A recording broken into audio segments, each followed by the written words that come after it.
Hello and welcome to Jtimes, where we uncover the Kabbalah take on Jewish issues and current events. With me, as usual, is Kabbalist Dr. Michael Laitman. Hello, Dr. Laitman.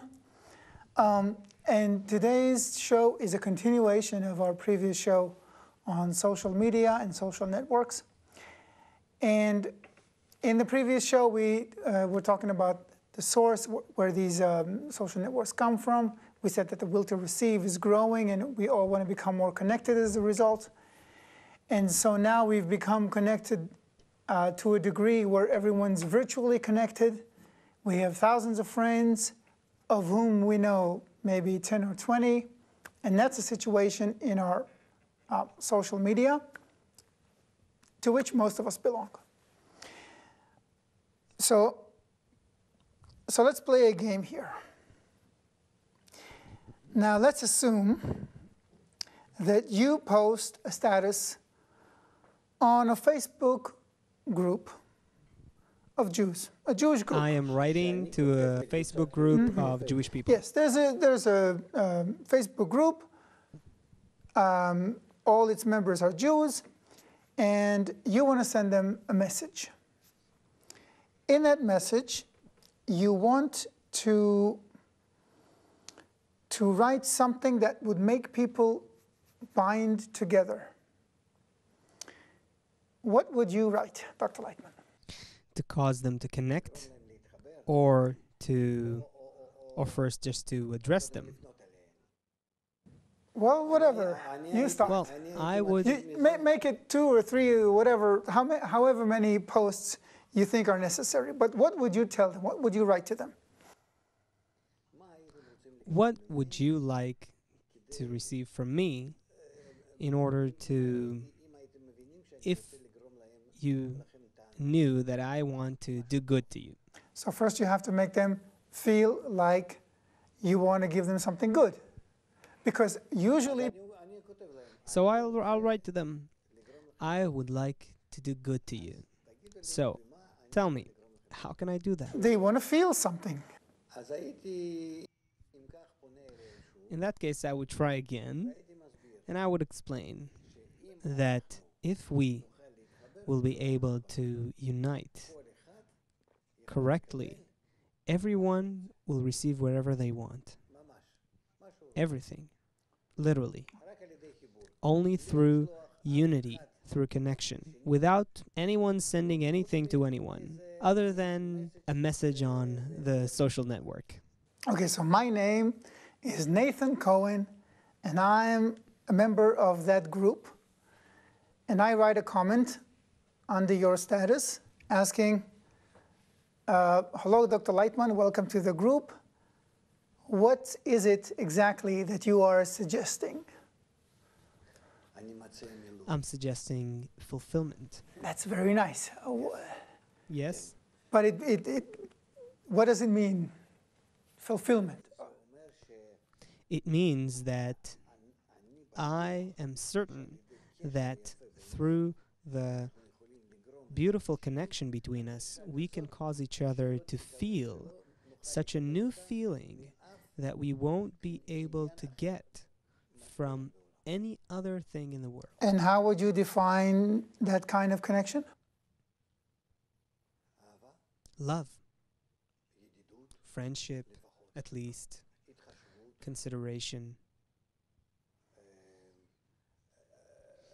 That we share with each other all kinds of feelings, good ones, bad ones, joy, sorrow. And you don't think that kind of status would be... This should be done anonymously. We don't need to limit ourselves here in any way. No one has to know the other personally. Meaning, no one has to know specifically who he talks to in reality. But we are promising each other that we are honest.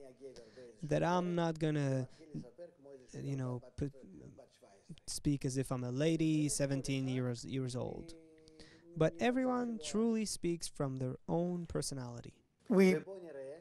And then let's see how we can make others be more truthful. I'm not talking about seriousness. There can be jokes and everything, but everything will be sweet, coming from the heart, considerate. That's what we need to bring people to. And people who can't be truthful in that, they won't feel any ability to stay there. And that will create a clean network of connections. And then we'll begin to feel how our hearts come closer. And by doing so, we'll start receiving inner fulfillment, that sense of consideration, of closeness, of security, of joyfulness, warmth. That is something that can fulfill the person more than any corporeal asset. And you're not afraid that that kind of correspondence or you writing such things would be met with sarcasm?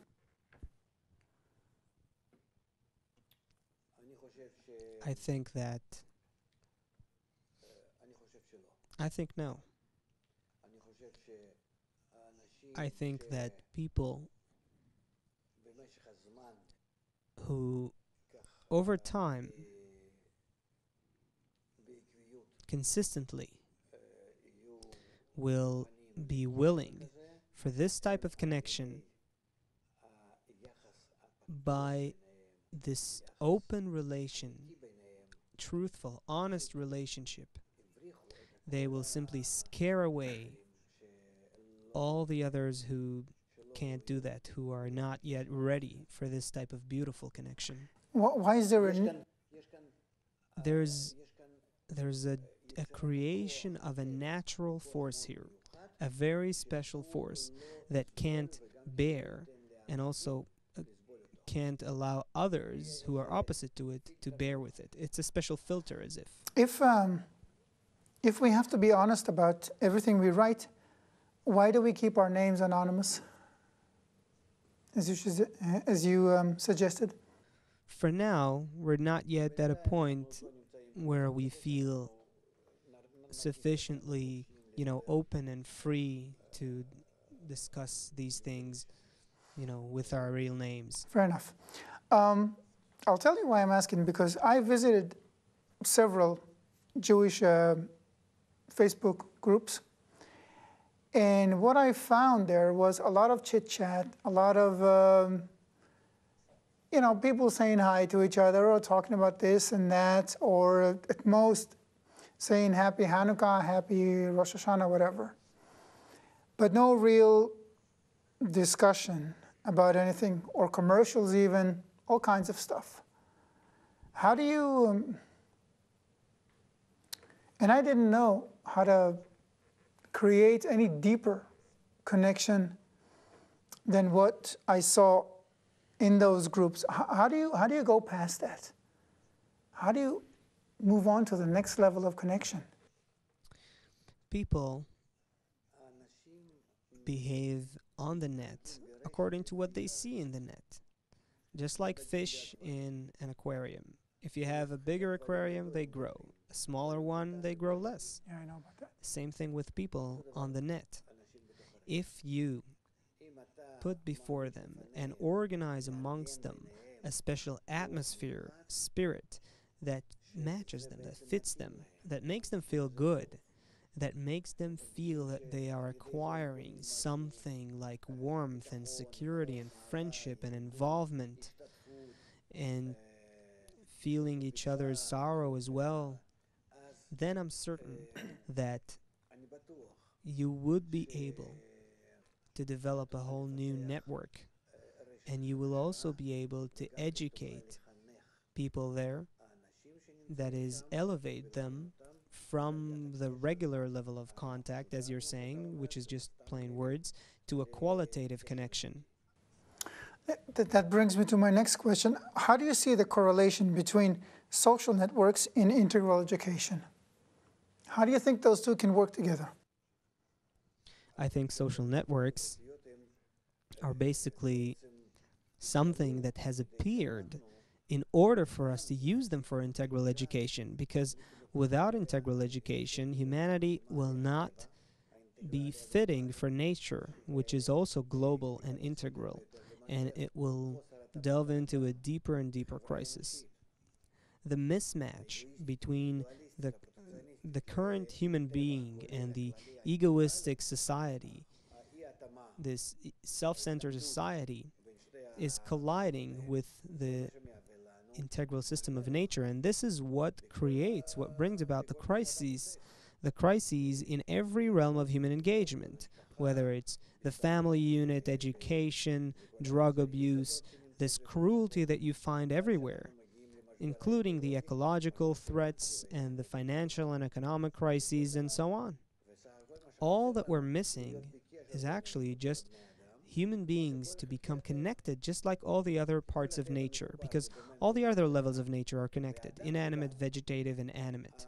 And the human in us, the interior part of us, which is something that you don't see. You know, if you would look at us from some distant planet, say aliens, looking at us, they would see that what's in it in the universe. Everything is inanimate, and all of a sudden, on the face of planet Earth, there's also vegetative and animate. What about the human level, the speaking level? We are also like the animate level, meaning if you will look at us from a distant planet, we would look like small bugs.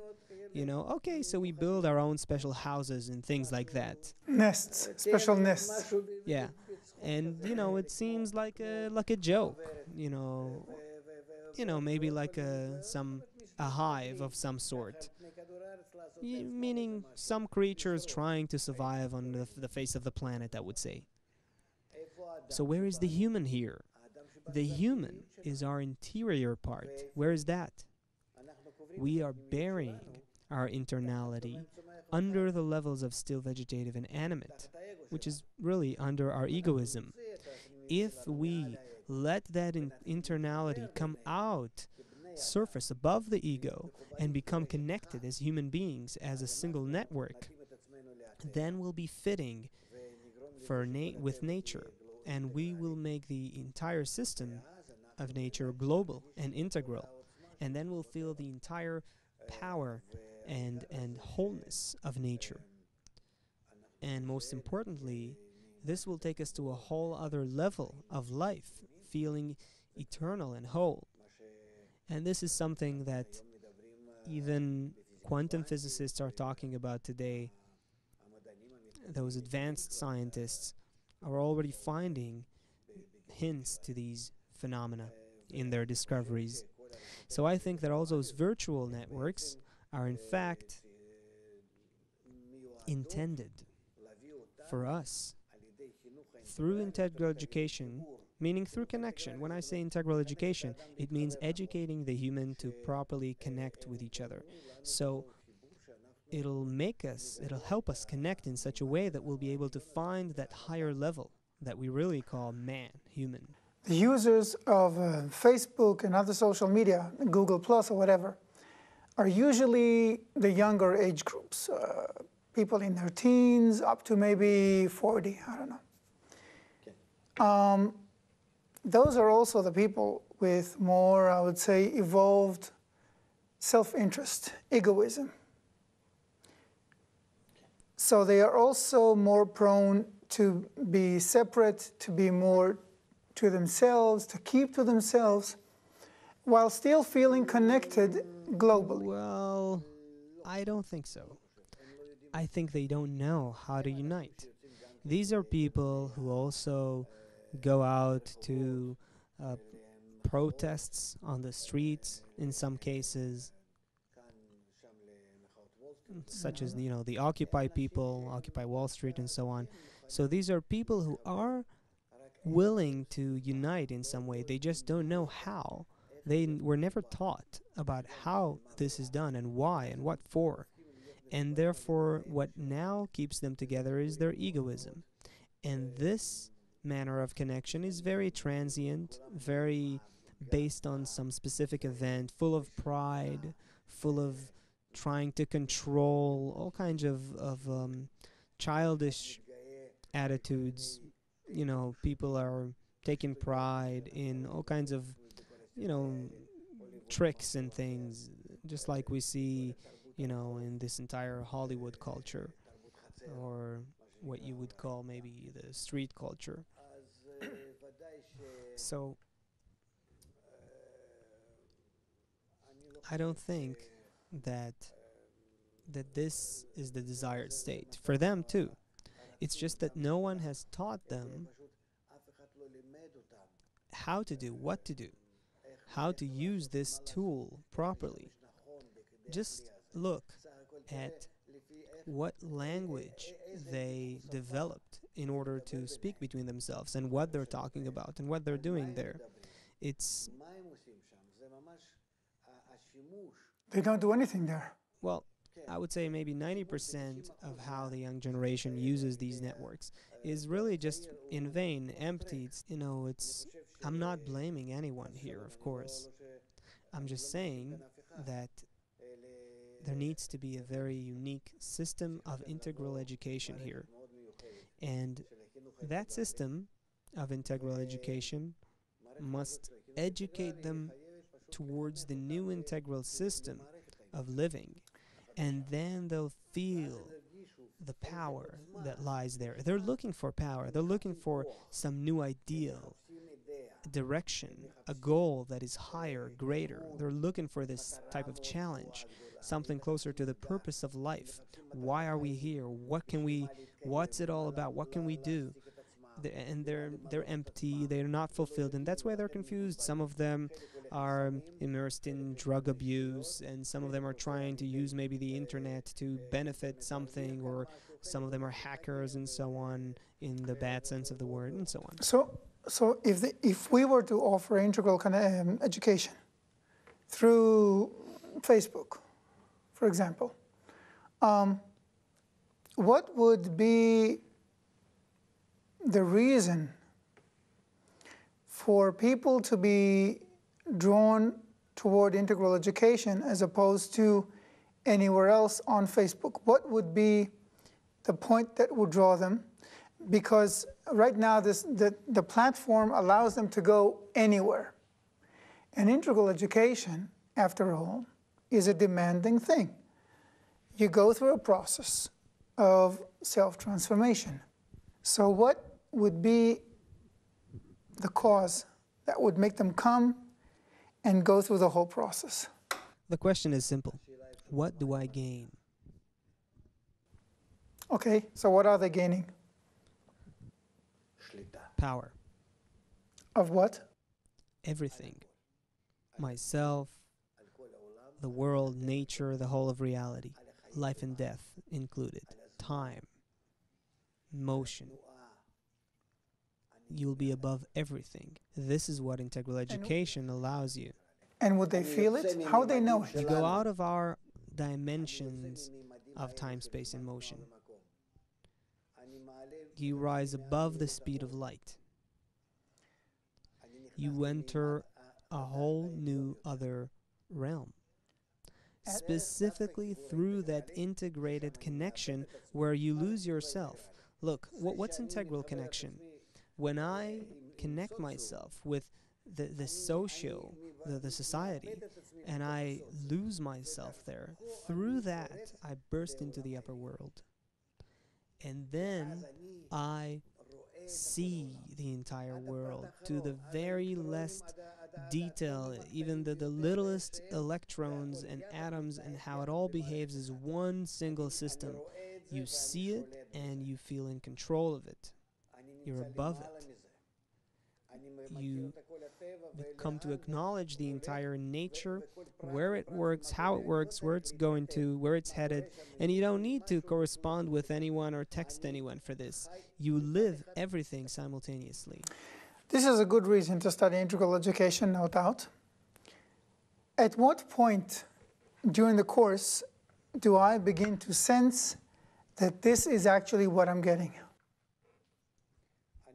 I think that after a few exercises that we call workshops, a person already begins to sense that within the human connection, there's like this special trick, this special remedy, if you will, like a secret key that unlocks a secret door to the hidden world. It's there at the center of the connection. And the whole of humanity is scattered in order for me to connect with it. And as I connect with it more and more and more and more and reach the center, the very core of that vortex, there I penetrate to the upper dimension. Like a black hole. Okay. I'd like one more question. By doing that, I don't lose myself, my body, my status, my personality in this world. I acquire an additional sense of the higher dimension. And from that additional sense, I see that I understand everything, I feel everything. I'm in control. And I'm not in control in a bad way, because I have to be connected with the others. That type of control is necessarily a good one, but you feel that way. Okay. Talking about domination brings me to another question that I wanted to pose to you. In the recent Arab Spring, we saw a phenomenon that a lot of people were using Facebook as a means of communication, passing on information as a way to go to undermine governments. If you were the President of the United States. I wouldn't want to be. Okay, just assume. Yes. How would you, Mr. President, use social media to promote an agenda of unity and mutual responsibility as a panacea? As a cure for everything. This is the question that is worth billions of dollars, and I don't think I can answer you in the time we have left. So for this, we should really do a different talk. What I would do if I were the president. Okay, so we will keep it. That's an interesting exercise, actually. But it's not an imaginary one. Meaning, what would be your plan, and how would you, using what, would you change the world in a good direction? Come and explain. What would be your plan towards the country or the world? That's not in a minute. But, in general, I would induce unity in the world. That's exactly in the question. That's yes. for sure. Yes. How? That's already to be discussed. Okay, so we will keep that to our next shows. Thank you very much, Dr. Laitman, for a very interesting 2 talks, actually, about social media. I'm not exactly sure how to summarize it, but let's just say that social media today is a means for communication. It is a good platform to start instilling integral education, especially to the younger age groups. It's something we need to seriously look at, and that integral education done through social media is a means for people to take control over their lives and basically over everything. If people will unite, they will be able to be in charge of the whole human society, the world, the whole of reality. Only through that special connection we will be able to come out of the crisis and reach a beautiful world. On that optimistic note, we conclude today's show. Thank you very much, Dr. Laitman, for being with us. Thank you all for being with us. Until the next time, all the best and bye.